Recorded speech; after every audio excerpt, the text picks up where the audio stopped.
Hey, this is Danielle Anderson. We are here at the Golden Lion. They're kicking off the Songwriters Festival here in Palm Coast, and it's a phenomenal crowd. Everybody's turned out to see what's going on, and the best part, tonight is free. So we are here with Aubrey from Nashville. Aubrey, why did you want to be here in Palm Coast tonight? I am a Florida girl. I grew up in Dunedin on the other coast, so anywhere where I can play music by the ocean and on the sand, that's the glamorous life for me. So we're really excited to welcome all the songwriters and festival folks here this weekend. Are there any particular songs that you've written or that you especially love people will know? Oh, of mine?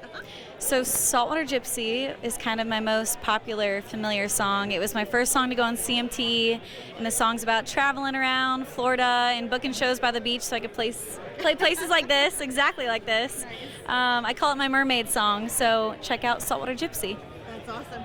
And so is this your first time in Palm Coast? It is, yes. Although apparently I told my parents I was coming here, and they said that we vacation here when I was really little. So I'm like, all right, well, I need to come back now that I can drink a margarita. I'm like. So anything that you're particularly looking forward to this weekend? All of the musicians and songwriters. I feel like it's also a little bit of a reunion for a lot of Nashville, the songwriting community. When you escape to get out of the city and come to a beautiful place like this, we all get to kind of rejuvenate ourselves as songwriters and maybe even collaborate more. And I'm excited to hear a bunch of great songs.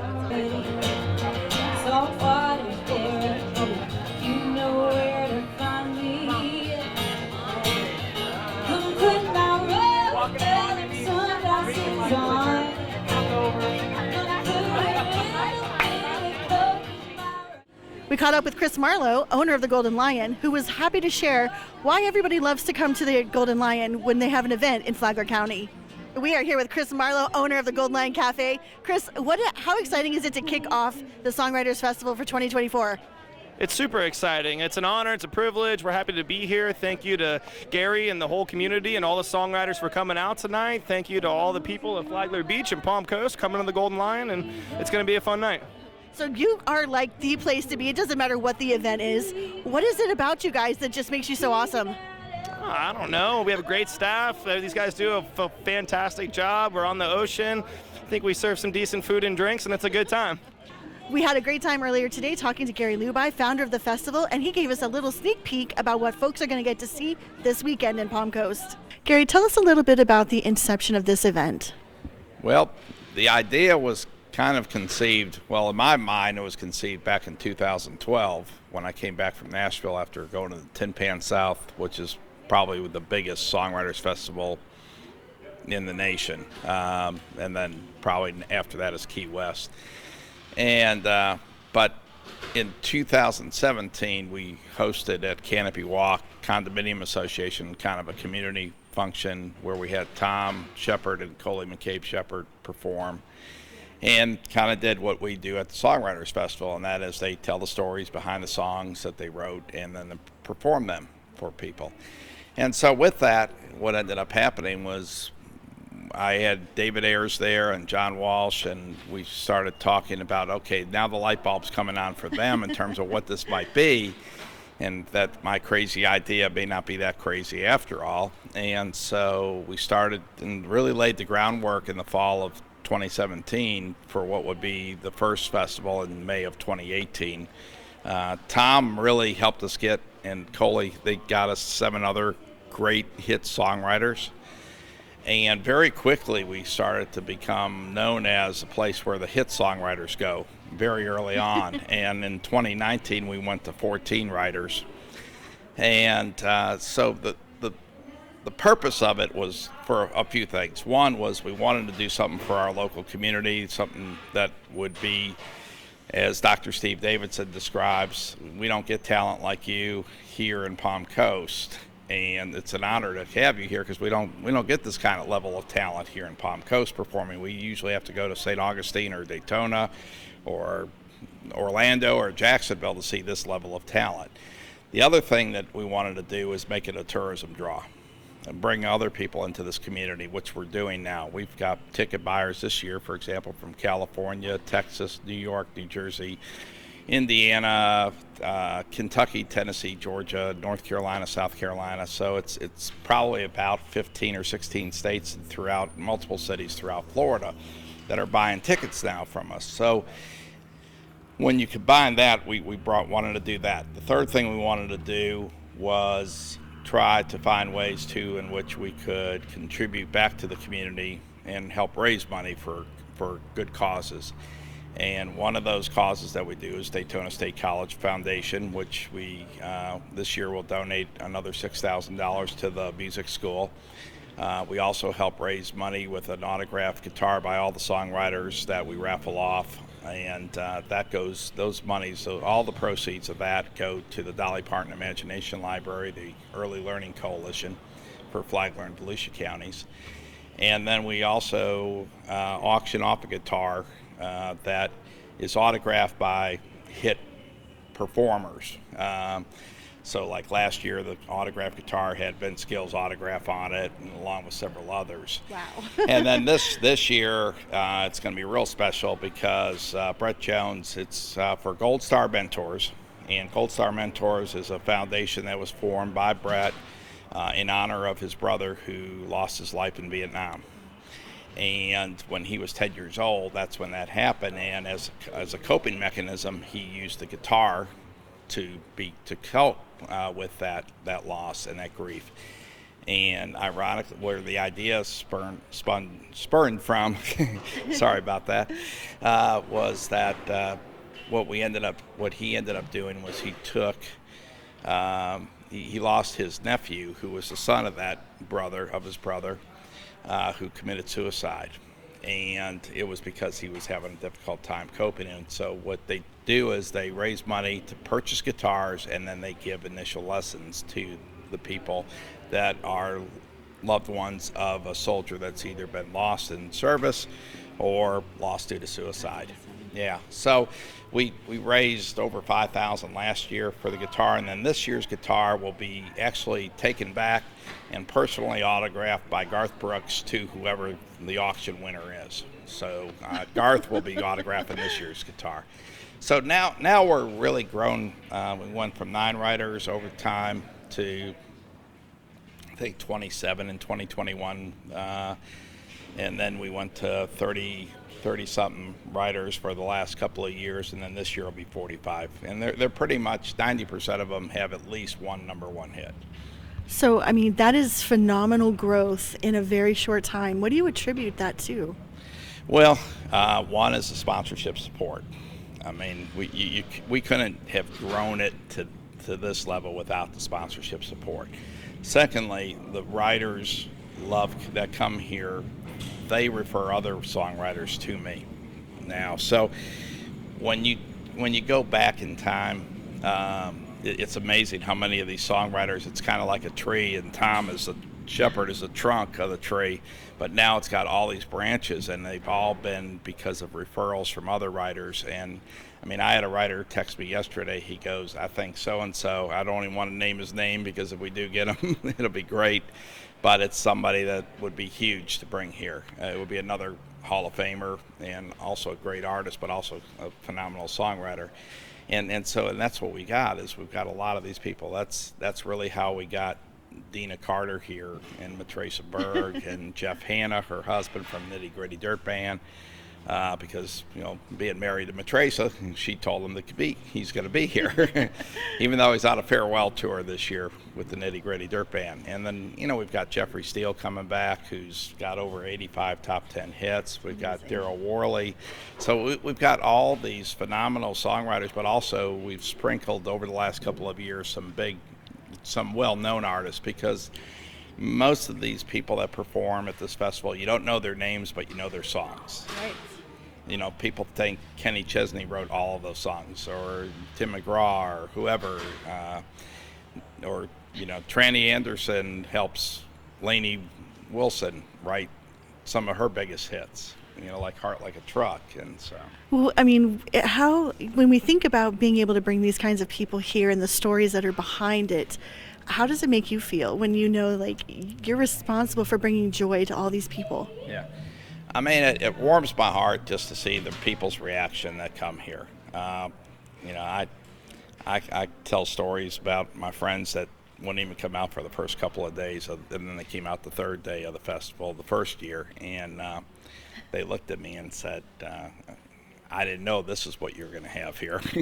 Well, you think about it. These are songs that are wedding songs. These are songs that are moments in your life, and then you're watching the people relive those moments. It's really super special. Oh yeah, I mean, like last year we had Wendell Mobley here, and he did "There Goes My Life," and that song for some people who maybe had a child or a grandchild at a time in their life when they didn't think it was the best time, like when they were just out of high school and so forth, and surprise, and it turns into this beautiful story, that gets some people weepy-eyed, and I know of somebody that I work with that song.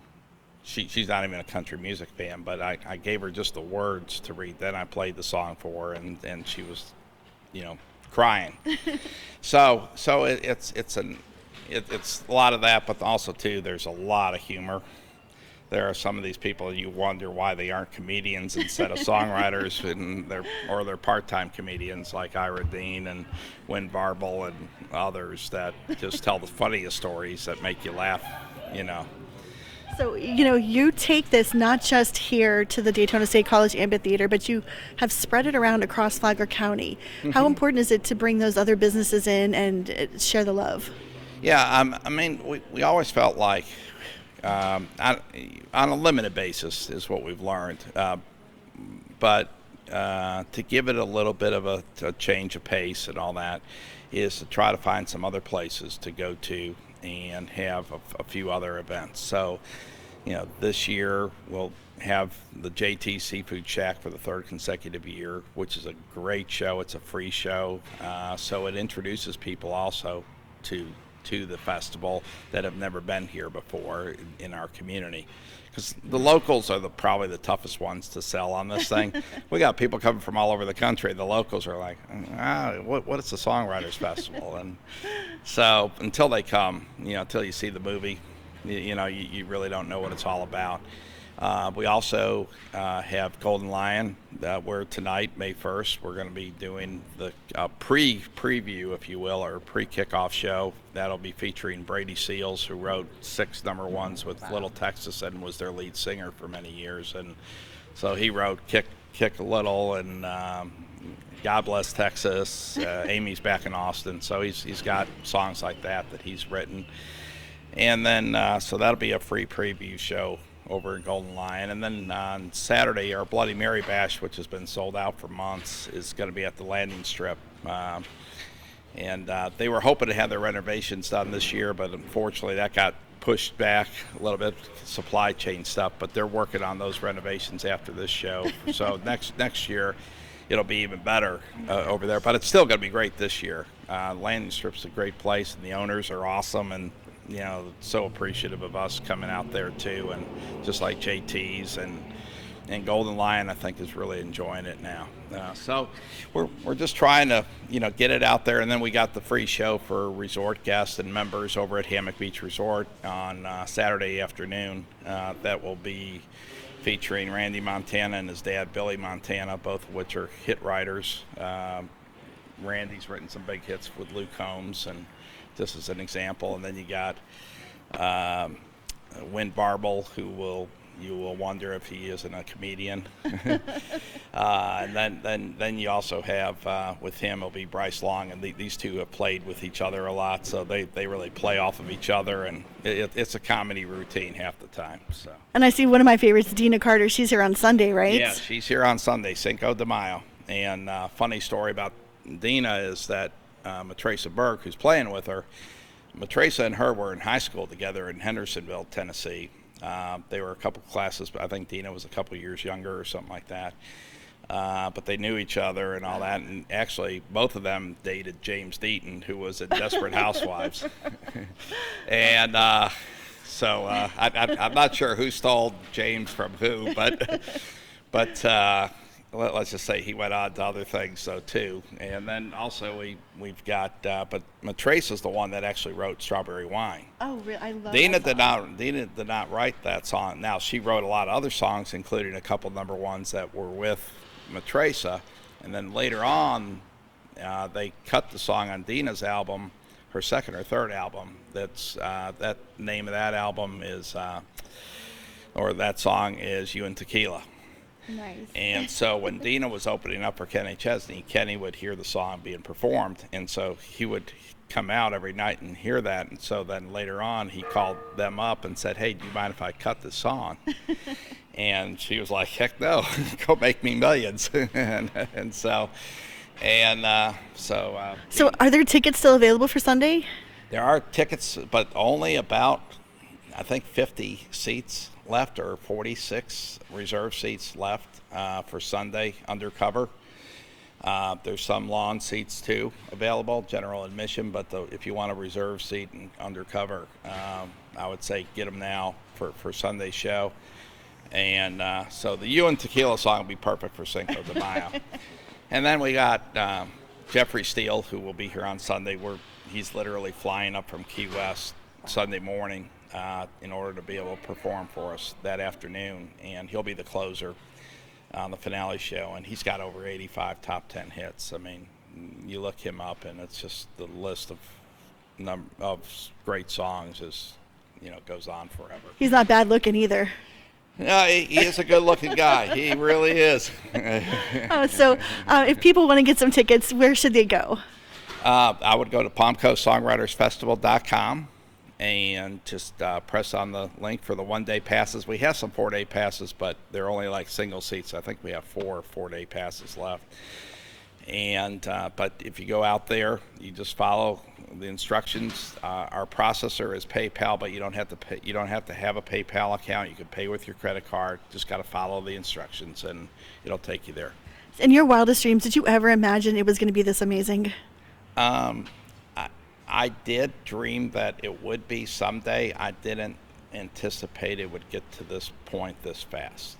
That's the part that has amazed me. But again, I got to thank all the sponsors, and go to our sponsor page, and you can see, I mean, the amazing support. And so many of them are local, but also we've got some, like the Mike Curb College, school. I mean, his foundation is really the actual nucleus for being the title sponsor. That's incredible. And then we've got Florida Restaurant Lodging Association. Can't say enough about their contribution to us.